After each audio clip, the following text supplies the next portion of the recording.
नमस्कार प्यारे विद्यार्थियों, कैसे हैं आप सब। आशा करता हूँ स्वस्थ होंगे, मस्त होंगे। स्वागत है आपका यूपी बोर्ड के हिंदी के नंबर 1 चैनल कूल स्टडी 2.0 में। विद्यार्थियों, आज के इस वीडियो में हम लोग पढ़ेंगे अलंकार। काव्य सौंदर्य में यूपी बोर्ड कक्षा 10वीं के सिलेबस में जो हमें पढ़ना है वो रस, छंद और अलंकार पढ़ने हैं। तो काव्य सौंदर्य के पहले टॉपिक अलंकार में आप सभी का स्वागत एवं अभिनंदन है। विद्यार्थियों, आज के इस वीडियो में हम लोग अलंकार को डिस्कस करेंगे और कौन कौन से अलंकार पढ़ने हैं पहले ये जान लेते हैं। हमें अलंकार पढ़ना है उपमा, रूपक और उत्प्रेक्षा। ये सभी जो अलंकार हैं ये अलंकार अर्थालंकार के भेद हैं। विद्यार्थियों, क्या क्या हमें पढ़ना है, क्या नहीं पढ़ना है, इन सभी प्रश्नों का उत्तर आपको प्लेलिस्ट में सिलेबस वाली वीडियो में मिल जाएगा। तो चलिए देरी न करते हुए वीडियो शुरू करते हैं और जान लेते हैं अलंकार। लेकिन अलंकार जानने से पहले आपसे निवेदन है कि यदि आप चैनल पर पहली बार आए हैं तो वीडियो को लाइक कर दें, चैनल को सब्सक्राइब कर लें और इस वीडियो को अपने उन साथियों के साथ शेयर अवश्य करें जो इस बार बोर्ड के पेपर में बैठेंगे। तो चलिए अब हम लोग जान लेते हैं अलंकार। सबसे पहले हम लोग जानेंगे अलंकार की परिभाषा। अलंकार कहते किसको हैं? दोस्तों, काव्य की शोभा बढ़ाने वाले तत्वों को अलंकार कहते हैं। काव्य की शोभा बढ़ाने वाले तत्वों को अलंकार कहते हैं। विद्यार्थियों, आप इस प्रकार से समझिए, अलंकार का अर्थ होता है आभूषण। अलंकार का अर्थ होता है आभूषण। जिस प्रकार आभूषणों के प्रयोग से किसी शरीर की सुंदरता बढ़ाई जाती है, ठीक उसी प्रकार काव्य की सुंदरता बढ़ाने के लिए हम लोग अलंकारों का प्रयोग करते हैं। अलंकार के 2 प्रकार होते हैं, शब्दालंकार और अर्थालंकार। दोस्तों, शब्दालंकार और अर्थालंकार में आपको सबसे पहले पढ़ना है शब्दालंकार और फिर उसके बाद अर्थालंकार। लेकिन आपको मैं बता दूं, अर्थालंकार आपके सिलेबस में है 2024 के, लेकिन शब्दालंकार आपके सिलेबस में नहीं है। तो चलिए आगे बढ़ते हुए बात करेंगे हम लोग अर्थालंकार किसे कहते हैं और शब्दालंकार की परिभाषा जानेंगे। शब्द अलंकार किसे कहते हैं? जहां शब्दों के माध्यम से चमत्कार उत्पन्न किया जाए। चमत्कार का अर्थ दोस्तों यहाँ पर हो जाएगा आपका सुंदरता। जहां पर शब्दों के माध्यम से चमत्कार उत्पन्न किया जाए वहां पर शब्द अलंकार होगा, और जहां पर अर्थ के माध्यम से चमत्कार उत्पन्न हो वहां पर क्या होगा? अर्थालंकार होगा। अब देखिए, शब्द अलंकार में अनुप्रास, यमक, श्लेष और विवक्षा, और अर्थालंकार में आपको पढ़ना पड़ेगा उपमा, रूपक, उत्प्रेक्षा और दोस्तों संदेह और भ्रांतिमान और भी हैं, लेकिन आपको केवल और केवल 3 पढ़ने हैं, उपमा, रूपक, उत्प्रेक्षा। चलिए आगे बढ़ते हुए देखते हैं। सबसे पहले हम लोग पढ़ेंगे उपमा अलंकार। तो दोस्तों पहले उपमा अलंकार की हम लोग परिभाषा जान लेते हैं। उपमा अलंकार कहते किसको हैं? जहां पर एक वस्तु की तुलना, दोस्तों उपमा का अर्थ समझिए आप लोग तुलना।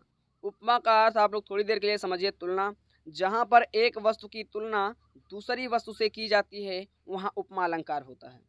जहां एक वस्तु की तुलना दूसरी वस्तु से की जाती है वहां पर उपमा अलंकार होता है। या फिर आप इस तरीके से देख सकते हैं कि जहां उपमेय की तुलना उपमान से की जाती है। अब आप लोग कहेंगे उपमेय क्या होता है, उपमान क्या होता है? सब रखिए, सारी बातें हम लोग जानेंगे एक एक करके, आसानी से, सरलता और सहजता के साथ जानेंगे। वहाँ उपमा अलंकार होता है। अब देखिए, इसके 4 अंग होते हैं, यानी उपमा अलंकार के 4 अंग होते हैं। वो चारों अंग कौन कौन से हैं? पहला तो है आपका उपमेय, फिर उसके बाद उपमान, फिर उसके बाद वाचक शब्द, फिर उसके बाद आपका होगा साधारण धर्म। चलिए एक एक पर बात करेंगे। पहले हम लोग उदाहरण इसका देख लेते हैं। उदाहरण में सबसे पहले हम लोग देखेंगे पहला उदाहरण है पीपर पात सरिस मंडोला। पीपर पात सरिस मंडोला, यानी पीपर के पात के समान क्या डोल रहा है? मन डोल रहा है। पीपर के पात के समान मन डोल रहा है। विद्यार्थियों आप लोग थोड़ा सा ध्यान दीजिएगा, यहाँ पर उपमेय क्या हो जाएगा? जिसकी तुलना की जाए। जिसकी तुलना की जाए, किसकी तुलना की जा रही है? मन की तुलना की जा रही है, इसलिए मन क्या हो जाएगा हम लोगों का? उपमेय हो जाएगा। जिसकी तुलना की जाए वो उपमेय, और जिससे तुलना की जाए वो क्या हो जाएगा? उपमान हो जाएगा। अब किससे तुलना की जा रही है इसकी? मन की तुलना किससे की जा रही है? पीपर के पात से। पीपर के पात से मन की तुलना की जा रही है, इसलिए उपमान क्या हो जाएगा? पीपर का पात। आशा करता हूँ आपको उपमेय और उपमान समझ आया होगा। चलिए आगे बढ़ते हुए हम लोग देख लेते हैं साधारण धर्म और उसके बाद हम लोग देखेंगे वाचक शब्द। देखिए साधारण धर्म क्या होता है, जिसके कारण उपमेय और उपमान में तुलना दिखाई जाए, वो क्या कहलाएगा, हम लोगों का साधारण धर्म कहलाएगा। जैसे आप लोगों ने अभी एक वाक्य देखा है कि पीपर पात सरिस मन डोला। डोला शब्द क्या है, दोनों में कॉमन है। डोला शब्द क्या है, दोनों में कॉमन है। पीपर का पात भी और मन भी क्या हो रहा है, डोल रहा है। इसलिए क्या है, दोनों में क्या दिखाई जा रहा है, जिसके कारण दोनों में क्या दिखाया जाए, तुलना दिखाया जाए, वो क्या हो जाएगा, हम लोगों का साधारण धर्म हो जाएगा। इन दोनों में कॉमन बात क्या है, एक जैसी बात क्या है, दोनों डोल रहे हैं। चलिए अब जान लेते हैं हम लोग वाचक शब्द। वाचक शब्द किसे कहते हैं, वे शब्द जिनसे तुलना प्रकट हो। किससे तुलना प्रकट होगी दोस्तों, सरिस। उसमें बीच में क्या आया था, सरिस। मैं दोस्तों आपको बता रहा हूं, आपको इन शब्दों पर गौर करना है जो शब्द मैं बोल रहा हूं। सा, सी, से, सरिस, समान, भांति, के जैसे, की तरह आदि। ये सारे शब्द यदि आपको किसी वाक्य के बीच में दिख जाएं, समानता की भाव यानी कि तुलना होती रहे और ये सब आपके बीच में दिख जाएं, तो क्या होगा, वहां पर उपमा अलंकार होगा। चलिए आगे बढ़ते हुए मैं उदाहरण लेता हूं, तब आपको समझ ज्यादा आएगा। आप लोग यहाँ पर देख पा रहे हैं हरिपद। हरिपद कोमल कमल से। अब देख सकते हैं आप बात यहाँ पर से, यानी कि हरिपद कोमल हैं, किससे, कमल से। किसकी तुलना की जा रही है, पद की तुलना की जा रही है, किससे, कमल से की जा रही है। और वाचक शब्द आपका क्या है, से है। आपका उपमेय और उपमान और वाचक शब्द तीनों आपके दिखाई दे रहे हैं यहाँ पर। चलिए आगे बात करते हैं हम लोग। मुख मयंक सम, ध्यान दीजिएगा, हमने कहा था सा, सी, से, सरिस, समान, सम, के तरह, के जैसे, ऐसे शब्द आ जाए तो वहां पर क्या होगा, उपमा अलंकार होगा। मंजु मयंक, मुख मयंक सम मंजु मनोहर, यहाँ पर आपको सम आया इसलिए आप यहाँ पर क्या लगा सकते हैं, उपमा अलंकार लगा सकते हैं। अगला है कि तुम्हारा मुख चंद्र सम है। सम का मतलब समान है। यहाँ पर भी देखिए आपको शब्द आ गया सम, यानी कि तुम्हारा मुख चंद्र के समान है, चंद्रमा के समान है। हालांकि ऐसा है नहीं, लेकिन यहाँ पर बताया जा रहा है कि तुम्हारा मुख चंद्रमा के समान है, तुलना की जा रही है, इसलिए यहाँ पर क्या हो जाएगा, उपमा अलंकार हो जाएगा। हमने कहा था आप उपमा को आप लोग तुलना समझे।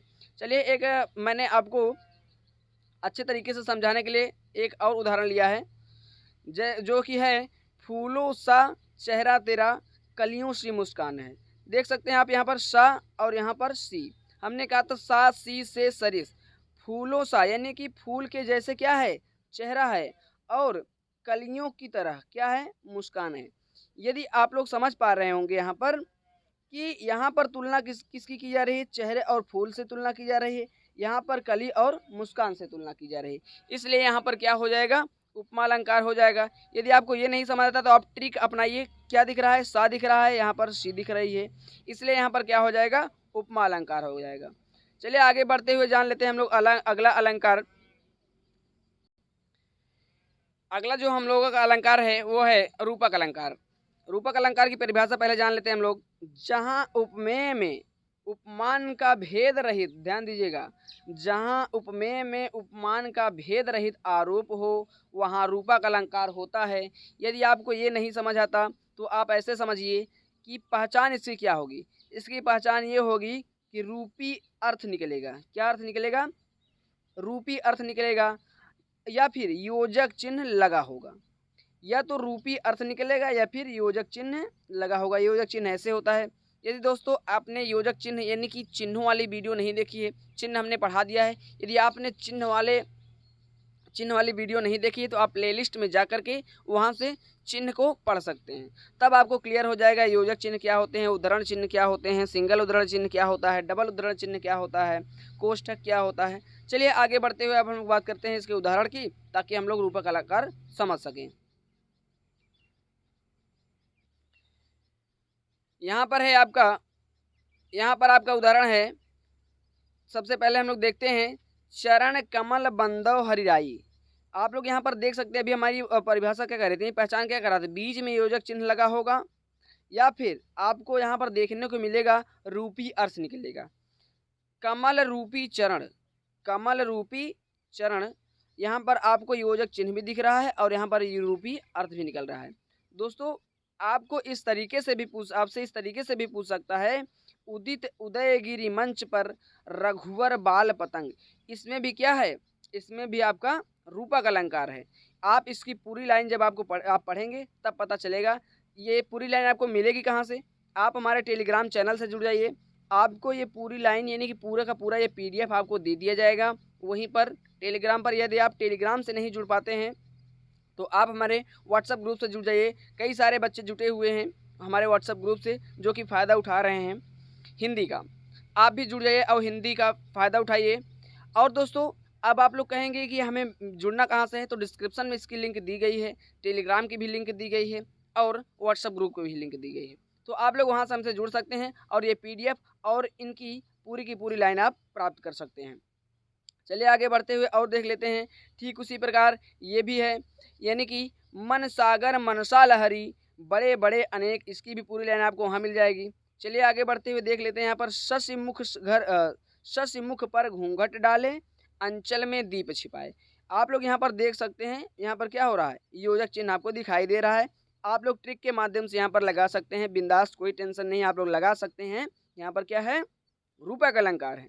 चलिए आगे बढ़ते हुए हम लोग जान लेते हैं अगला अलंकार। और अगला अलंकार जो होगा हम लोग का उत्प्रेक्षा होगा।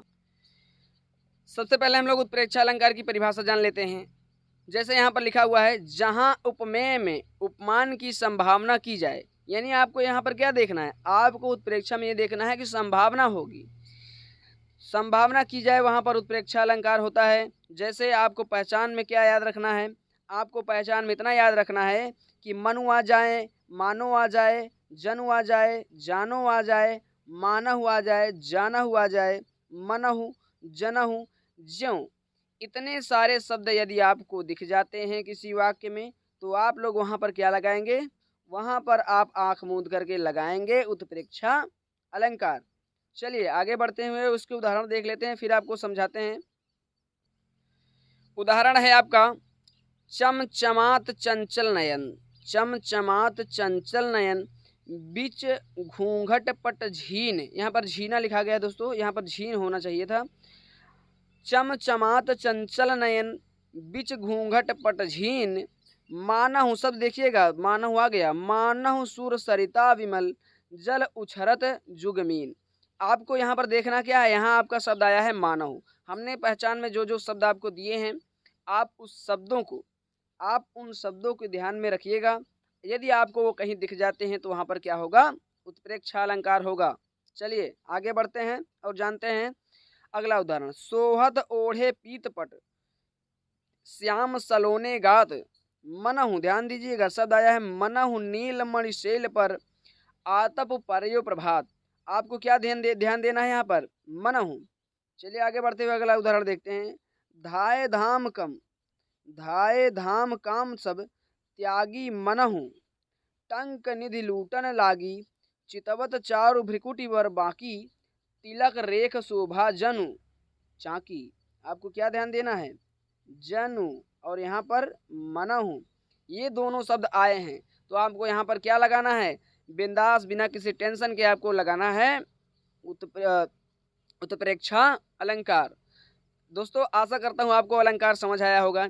यदि आपको अलंकार समझ आया हो, वीडियो अच्छी लगी हो तो वीडियो को लाइक कर दें, चैनल को एक बार फिर से मैं कहूँगा आपको सब्सक्राइब कर दें और अपने दोस्तों को भी सब्सक्राइब के लिए बोलिए ताकि मुझे सपोर्ट मिल सके। दोस्तों मुझे सपोर्ट की आवश्यकता है, मैं आप सबके लिए हमेशा प्रयासरत रहूँगा, हमेशा मैं मेहनत करता रहूँगा और गारंटी है कि आप जिस तरीके से मैं पढ़ा रहा हूँ उस तरीके से आप पढ़ते जाएंगे तो एक एक टॉपिक आपका क्लियर होता चला जाएगा और आप लोग बोर्ड में 95 प्लस स्कोर करके आएंगे।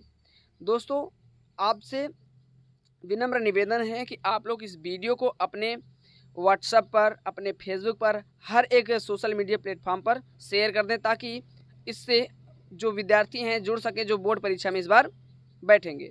चलिए आज के लिए इतना ही, मिलते हैं नेक्स्ट वीडियो में, तब तक के लिए नमस्कार। पढ़ते रहिए, मस्त रहिए, स्वस्थ रहिए।